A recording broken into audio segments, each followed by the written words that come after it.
Good evening, everybody. It's 6 o'clock and it's Friday, so it's time for Flashcard Friday. I want to thank you guys for tuning in with me. We have a lot to talk about today, so I'm just gonna jump right in, and I wanted to tackle what seems to be a simple topic, with me just putting the one word up there. Um, but I chose to just put believe in there because I think belief can we can be frustrated, or we can find ourselves in unbelievable situations, all over the place. So I kind of want to take a look at it from a generic angle, and the reason that I say that is one of the passages that we're going to cover in here, in Mark 9, where Jesus actually says everything is possible for the one who believes. So belief can actually affect every aspect of your life, and sometimes we have to be careful about that. The way we grew up, from our friends to our family, the way we did things at home, the way we behaved at school, the people that we surrounded ourselves with in our early years, they kind of shape what we believe about ourselves. From everything from I can do this to I can't do this. You can usually trace it back, to those things in your backstory, that helped, to shape that. And then that in turn, like what we believe about ourselves will actually shape what we believe about God and what we believe God is capable of. And a lot of times it's right in that area. That's where we have a tendency to get in a little bit of trouble. My backstory, there's a lot of abuse and neglect, in my backstory. So it shaped kind of a viewpoint in me that I've had to take a long time to work through. In that, I will always fall to I'm not good enough, or I'm too old to do that. I'm not strong enough to do that. I'm not smart enough, you know, to do that. And a lot of that comes again from the things that happened in my past. But what happened was when I took all of that and I transposed it on God, my first thought, and something that I took me several years, to undo the damage of, but I believed for a very long time that God forgave me because he felt sorry for me. And in feeling that way, it limited, what I believed that I could do. And again, like I said, I worked long and hard to get rid of that type of a feeling. It will still creep up in some of the strangest places. And it's usually when something bothers me or something really hurts, and it hits me, kind of strange. But I thought, if I struggle with that, maybe other people struggle with that, and we're gonna take kind of a strange look at it. But it was really fascinating when I started looking at it. Before we read this in Mark 9, in the beginning of Mark 9, Jesus goes up on the Mount of Transfiguration, and he's transfigured, in front of Peter, James, and John. There's this really cool thing, that happens up there. While they're up there, the nine other disciples are down at the bottom of this particular mountain, and they're getting in an argument with a group of villagers in there, because they tried to heal this kid and they were unable to. So Jesus comes down, and he's like, okay, what are you guys doing? And then Jesus has a conversation with the dad, of the injured boy in here. So I kind of want to focus on that. I'm going to read a little bit above Mark 9:23, and I might go just a little bit below to kind of set it up a little bit here.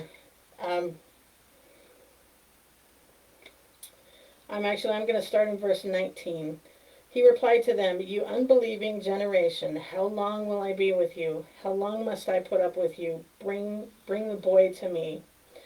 So they brought the boy up to him, and when the spirit saw him, it immediately threw the boy onto the ground, convulsing, and he fell to the ground and rolled around, foaming at the mouth. "How long has he been like this?" Jesus asked the father. "From childhood," he said, "and many times it has thrown him into the fire or water to destroy him. But if you can do anything, have compassion on us and help us." Jesus says to him, "If you can, everything is possible for the one who believes." Immediately the father of the boy cried out, "I do believe. Help my unbelief." When Jesus saw that a crowd was quickly gathering, he rebuked the unclean spirit, saying to it, "You mute and deaf spirit, I command you to come out of him and never enter him again." Then it came out, shrieking and throwing him into terrible convulsions. The boy became like a corpse, so that many said, "He's dead." But Jesus, taking him by the hand, raised him up, and he stood up. Okay, so in that first one, Jesus, he's pretty blunt. He's straightforward. He says everything is possible for the one who believes. So like for me, when I look at some of the things that I don't believe about myself, this is the verse that continually pops back in. It's like everything is possible. I might be too old to play pickleball, but you know what? It's a fun game. I'm enjoying learning how to play it, and I'm going to keep at it. I may have to take some extra vitamin E at night, and maybe an aspirin or two here or there, but it's fun for me. Am I ever going to be a professional? No, God's called me to a different profession. But everything is possible. I can learn how to play that game. I'm smart enough to learn how to play that game. I'm young enough to have the ability to continue to learn that game. But in order for me to do that, I have to say, "Okay, Jesus, help my unbelief." Again, think about the dad in this story. He trusts Jesus with him. But now you're talking about his son. You're talking about his flesh and blood. Somebody that he brought into this world. So in a way, what he's saying here is he's like, "Jesus, I believe you can do that for me, but this is my kid. This is my world. And while I don't have kids, there are things that I do that I'm super passionate about, and anytime there's any doubt or anything like that creeps in, these are the first words that are on my lips. So, okay, Jesus, I trust you in this area of my life. I know I have a weight problem. I know I've battled it my entire life, but Jesus, I'm going to trust you in helping me to deal with it. And that kind of starts everything. But what I discovered is that the ultimate cure for unbelief is love. And I know, I trust me, I know that sounds strange, but if you look at, and it's not only it's in all four Gospels. I chose Mark because that was one of the ones that we were in. But in Mark 12, Jesus says, when he's asked what the two greatest commandments are, he says, "Love the Lord your God with all your heart, with all your soul, with all your mind, and with all your strength, and love your neighbor as yourself." Okay, so love is everything. So again, when you come from a backstory like mine, love is complicated. it doesn't come natural. To me, it's something that I have to work at. And then there's this passage in First John, and it sets the stage for the whole thing. Okay, so First John chapter 4, verses 7 and 8. Dear friends, let us love one another, because love is from God. And everyone who loves has been born of God and knows God. The one who does not love does not know God, because God is love. So one of the things when God called me into this incredible journey, the first thing I had to learn was to say out loud, to believe with my entire heart every word that's in this book. And I don't care what translation you have, that ending in verse 8 is because God is love. So if I believe that to be true, of which I do, then there's this really cool passage in 1 Corinthians.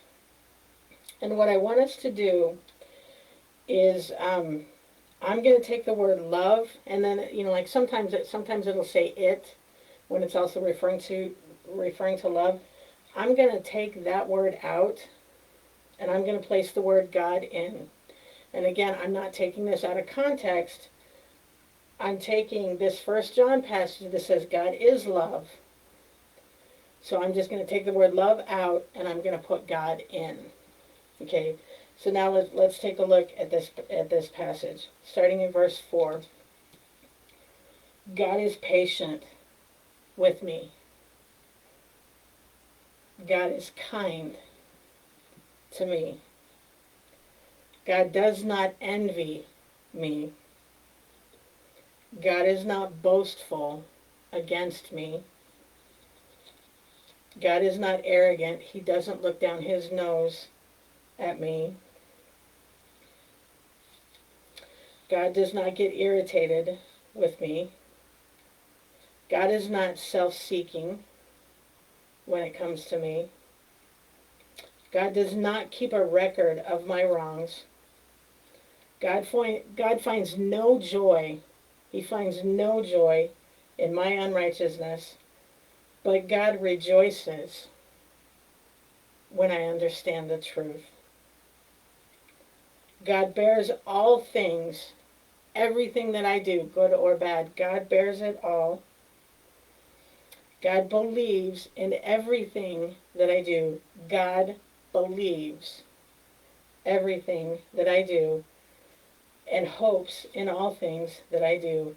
And he endures all things for me. That may sound hard, but when you stop and you take that passage and you put God in there, and you understand that God believes in you, how easy can it be for you and I to take God out of that? Because again, this is what we are called. At the beginning of this First John passage, it says, "Love one another as God loves you." Okay, so now let's take God's name out and love's name out, and let's put our name in that spot. I am patient with other people. I am kind to my neighbor. I do not envy people who have it better than me. I'm not boastful about anything except God. I'm not arrogant. I don't look down my nose at anyone. I'm not rude to other people. I don't seek to take from other people. I'm called to serve. My husband might argue a little bit here, but I'm not irritable with other people, And yes, we all have our moments, but for the most part, I do not keep a record of the wrongs that people have done to me. I don't find any joy when one of my friends stumbles or falls. I rejoice in the great things that they do. And here's the kicker: I believe all things are possible. I put my hope in those things, and I endure those things. Now, again, I'm not saying I'm perfect. Trust me, I stumbled with all of this week. Uh, but I find that the more I push myself towards this, the more I push myself towards love instead of hate or anger, um, the easier all of this gets. A friend of mine and I were doing a devotional on Bible Gateway, and it's poking at some pretty tender spots, in both of us. But I think uh, this makes that poking a little bit easier, because this sets me up to be willing to try. To know that even if I fall, I believe that God is happy with me, that He's patient with me, that He endures all of those things with me. And if He can do that for me, I can do that for the people around me. I can learn how to be that type of a servant, and I can do my best. I can strive to do that day in and day out, even when I have a headache, even when I'm not feeling 100%. I can do my best to at least try. But the first thing I have to do, I have to get it through here. I have to believe it. And if you don't believe anything else, believe 1 John 4, verses 7 through 8. God loves you because God is love. So I want to thank you guys for hanging out with me. As usual, I had a great time. And I hope you guys have a phenomenal, phenomenal, safe weekend. It's supposed to be pretty nice, so enjoy it. And I look forward to seeing everybody on Sunday. Talk to you later, guys.